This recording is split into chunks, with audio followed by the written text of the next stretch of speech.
сугышны сайламый, ул сугышны игълан да итми. Ул бары тик биргән антына һәм хәрби бурычына тугрылыклы булып, халык һәм ватан исеменнән бирелгән буйрыкны гына үти. Дистә елга якын барган куркыныч Әфган сугышы кирәк булдымы икән? Әлеге сорауга җавапны бүген дә эзлиләр. Һәркемнең үз фикере. Әмма Әфганстандагы мәхшәрне үз күзләре белән күргән, шунда катнашкан кешеләр генә бу бәхәсләргә кушылмый. Алар хәтер белән яши. Югалган яшьлек, җуелган тынычлык, һәлак булган дуслар турындагы хәтер белән. Иске Күктау авылы мәдәният йортында совет гаскәрләренең Афган җиреннән чыгарылуының 31 еллыгына багышланган чара оештырылды. Әле дә сызлый яралар дип исемләнгән тантаналы очрашуда яугир интернационалистлар балалар белән очрашты. Шулай ук чарада авыл советы авыл биләмәсе хакимият башлыгы Ратмир Мүбәрәков, Уражай токымчылык заводы директоры урынбасары Илдус Шейхмуллин, Иске Күктау урта мәктәбе директоры Альбина Нәбиева катнашып, ил алдындагы бурычларын намус белән үтәп кайткан авылдашларына матур теләкләрен юллады. Инде мәктәп укучылары ветераннар алдында зур дулкынлану белән чыгыш ясады.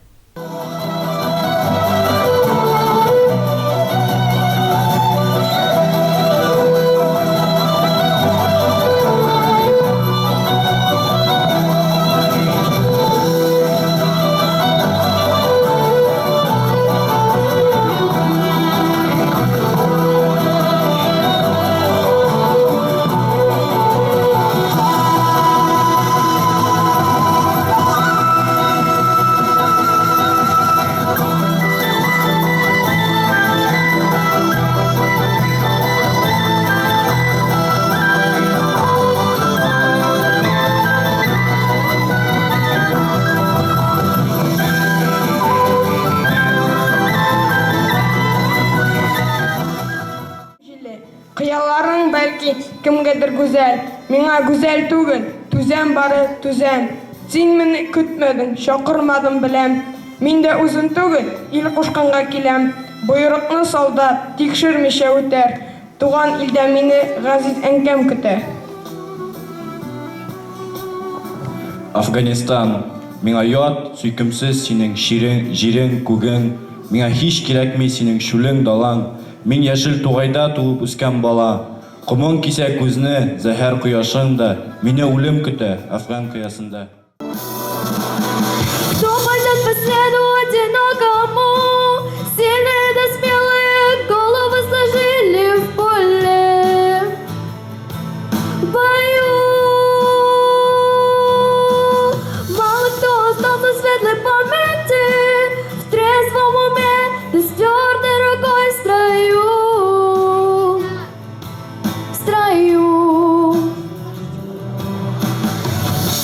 Солнце мое, взгляни на меня.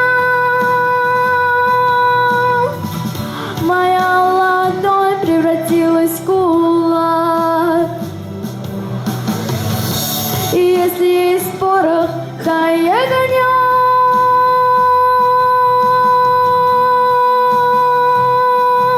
Вот так.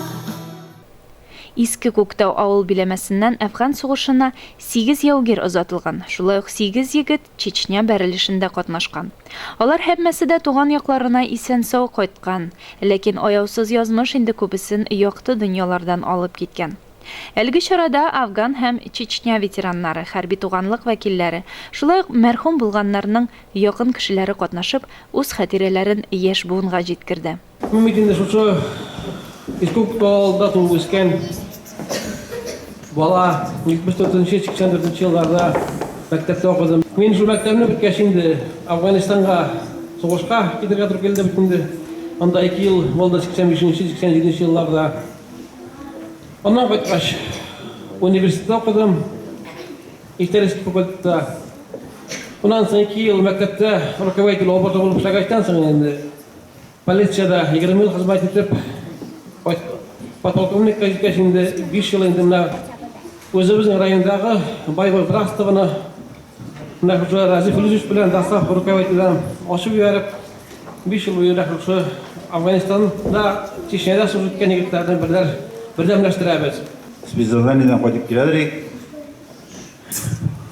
Колонна белән, шуннан соң аларның колоннасы чыгып киләләр базадан. Шунан барып тұрам, бір таныш кіші, таныш ез үйінде. Шунан бардым, қырына бардым. Мәйтер, сіз Башкириядан, Башкириядан дейді. Шунан, әлі Иліштен дейді. Герей бұрып сұқты дейді. Сирек-мерек көрші әдір елінде, көршіп жүрдік қызметінде. Қайтқаш, тоже көрші берді енді. Ол мына Көктауында үйлер салып кірді бетінде ол. Мен өзім Меолыннан Герей бізді бетінде тошап кетті. Шунан қарамастан идея өстерді бетінде. Я являюсь сыном афганца Биктимирова Ильяса Малиховича, Денис Ильясович. В интернете нашел информацию. Служил он в войсковой части 2066, афганско-таджикская граница, город Пянш. Был пограничником. Также удостоен отличника первой степени погранвойск и нагрудным знаком пограничных войск. Не стало его в 1998 году. Была командировка сначала у нас в Северный Кавказ, в Северную Осетию. Через 3 месяца вернулись в часть, нас начали забирать в Чечню уже. В Чечне война началась 11 декабря, но мы уже 2 дня до этого стояли на границе. Первыми пошли танки, за танками нас пустили. И еще хочу немножко вам рассказать грустную историю детям. Служил со мной один парень с Волгограда, русский парень, Струков Олег. Нарседы постоянно айтады. Ребята говорят, я вернусь, я женюсь, у меня говорит, подруга есть, мы с 11 лет с ней дружим. Не прошло месяца, его убили. Мне вот жену его хотел вспомнить его именно сегодня, потому что у него давно выросли большие вот такие дети, радовался жизни. С нашего дивизиона, с нашего призыва 5 человек не вернулось.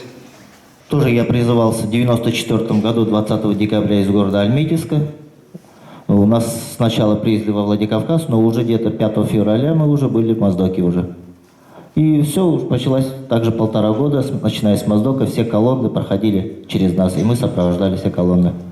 Война, пусть это будет худой мир, чем большая война.